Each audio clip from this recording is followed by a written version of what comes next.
how far will this journey go? The complete international response to Netflix's One Piece live action. Hey everyone, welcome back. In this video, we're diving deep into the worldwide reactions to Netflix's live action One Piece adaptation that completely shook the globe. We've done a comprehensive cross-platform research analysis of over 300 international sources, including overseas fans, media outlets, social networks, community sites, and industry experts to bring you the raw, unfiltered international response. Honestly, what surprised me most during this research was the intense polarization of opinions. You have people calling it the greatest live-action adaptation ever made, while others are slamming it as a complete disaster. We're talking complete opposite ends of the spectrum here, but that's exactly what makes this so fascinating. Today, we're breaking this down into 10 chapters to get to the truth behind all the controversy. By the end of this video, you'll understand exactly why this live-action series has become such a massive talking point worldwide. So let's set sail on this adventure. Chapter 1. Record-breaking waves. The numbers tell an incredible story. Alright, let's start with the numbers, because Netflix's One Piece Season 1 absolutely crushed some mind-blowing records. First up, this show hit in 84 countries. The previous record holders? Stranger Things Season 4 and Wednesday, both at 83 countries. So yeah, One Piece just topped Netflix's biggest hits. But wait, it gets crazier. In terms of viewing hours, the first 2 weeks pulled in 37.8 million views and 280 million hours watched. Netflix co-CEO Greg Peters called this a very high bar. And honestly, that's an understatement. What's really wild is that in just the first week alone, 18.5 million accounts tuned in, racking up about 140 million hours. In 2023, only The Night Agent and One Piece managed to break 100 million hours in their opening week. And here's the kicker, within just 4 days of release, it hit the top 10 in 93 countries, with 46 of those giving it the #1 spot. This isn't just regional success, this is true global domination. By the end of 2023, we're talking 540 million hours viewed with 71.6 million total viewers, making it the most watched Netflix series of the second half of 2023. Literally world conquest level numbers. This opening sprint was basically an event for international viewers. Social media timelines were flooded with straw hats from day one, with reaction videos spreading in English, Spanish, Portuguese, you name it, every language was represented. The key here is that we had both explosive enthusiasm, backed by hard data, and serious discussions about what it all meant happening simultaneously. On the ratings front, Rotten Tomatoes showed a 95% audience score. That's viewers giving it their clear stamp of approval. The praise numbers show curse-breaking. International media and reviewers widely describe this opening success as breaking the live-action anime curse. The consensus was that the show's fun, quirky, and big-hearted tone successfully reached both longtime fans and complete newcomers. Cross-platform reviews consistently praised Iñaki Godoy as pitch perfect casting for Luffy, describing the overall production as an adventure full of heart and positivity. The raw fan reactions were equally enthusiastic. On Reddit's r One Piece live action, people were getting goosebumps from brief teaser footage alone, with threads exploding over single words like "Chopper reveal incoming." YouTube reaction channels were going wild with comments like "Chopper is absolutely adorable.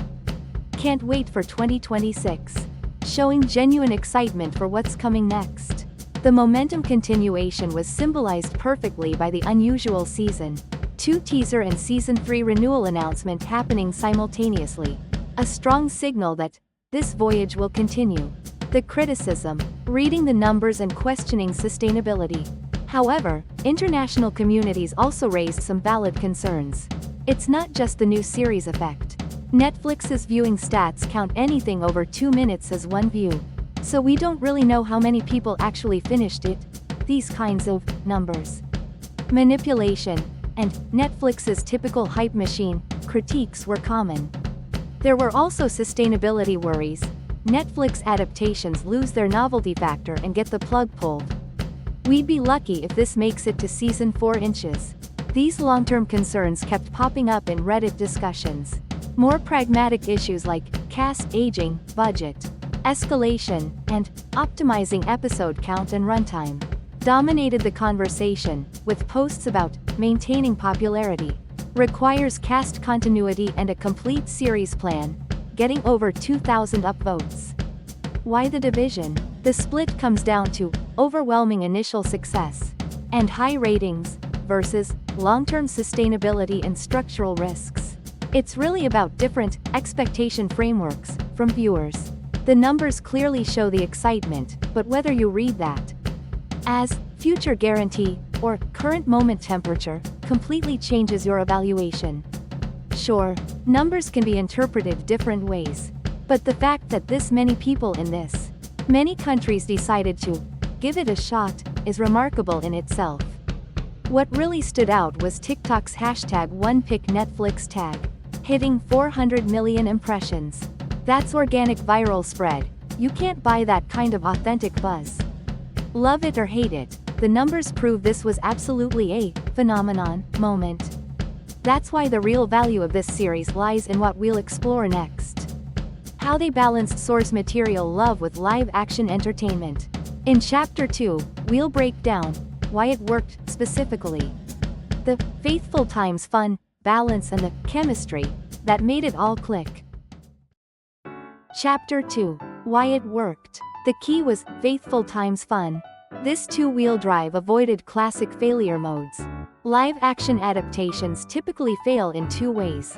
Too faithful, leaving only déjà vu. Too experimental, losing the source material's soul. One Piece earned international praise because it simultaneously avoided both pitfalls. The backbone stayed true to the source material's heart, while the expression used live-action enhancement to make it genuinely entertaining. Review aggregations consistently highlight exactly this balance. The praise critics saw, design brilliance. First, let's look at the critical consensus.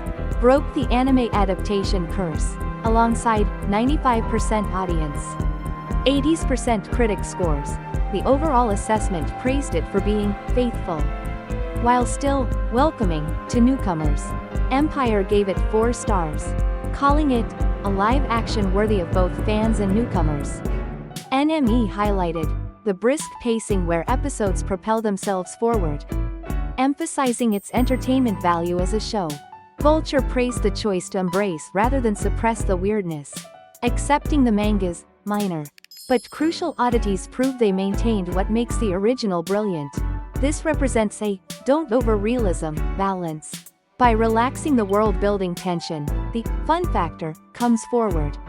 The result was the watch it and you'll love it structure reflected in that 95% audience score. The praise cast chemistry supporting the heart. The other pillar was the casting chemistry. Both critics and fans unanimously called Iñaki Godoy Luffy pitch perfect, with the main cast's found family feel becoming the show's emotional core. This found family chemistry was visible off-screen too, with reaction videos and community posts repeatedly expressing, "We want to see them again." That emotional connection was real. The criticism critics' questions and harsh fan voices. However, the critical space wasn't uniform. The New York Times gave it a harsh, bland and generic review, while Variety posed the challenge, if at best. This is just an approximation of the source. What does this live action offer? Questioning the adaptation's unique value proposition. From the fan side, there were tough threads. Like, acting feels like scary smiles. 3 out of 10 points, showing real criticism existed. These critiques stem from measuring live action specific added value, rather than seeing faithfulness value as the primary metric. Why the division? There's a fundamental difference between those who see protecting the source material's soul as the maximum value, and those who question the necessity of live-action adaptation. The former evaluates heart and entertainment, while the latter measures originality and directorial caliber. Both perspectives show genuine engagement with the work. which is why this became the main battleground, where international social media, praise and criticism clash. Next chapter dives right into the center of this debate.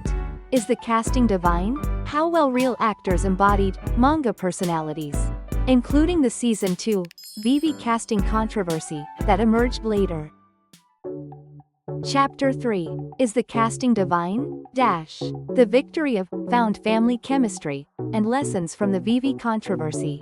One Piece is fundamentally a story about nakama, found family.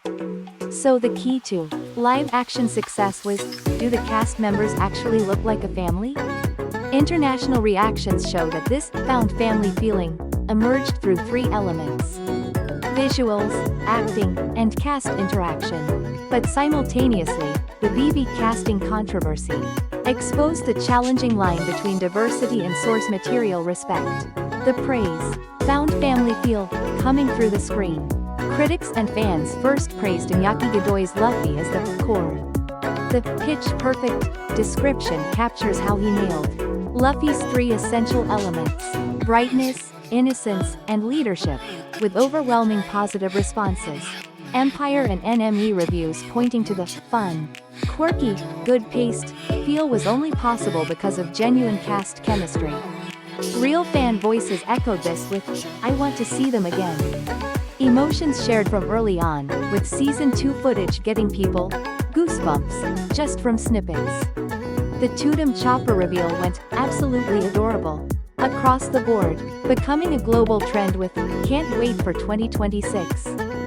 Chains going viral. The criticism, harsh evaluation standards, acting and dialogue stiffness, and adaptation ripple effects. On the flip side, while character embodiment got praise, there were threads criticizing acting stiffness and awkward dialogue delivery. 3 out of 10 inches harsh review posts and excessive close-ups and camera work, technical critiques appeared. Most of these criticisms tied back to adaptations, details in Chapter 6, creating discomfort between the source material's intensity and the actors' performances. The conflict. Point 1. Vivy casting mini controversy. The Vivy Sharithra Chandran first look was welcomed by most, but some appearance-based criticism appeared on social media when Chandran posted sarcastic screenshots of discriminatory messages on her stories. The issue briefly went public. What's notable is the quick counter-response from both cast and fans.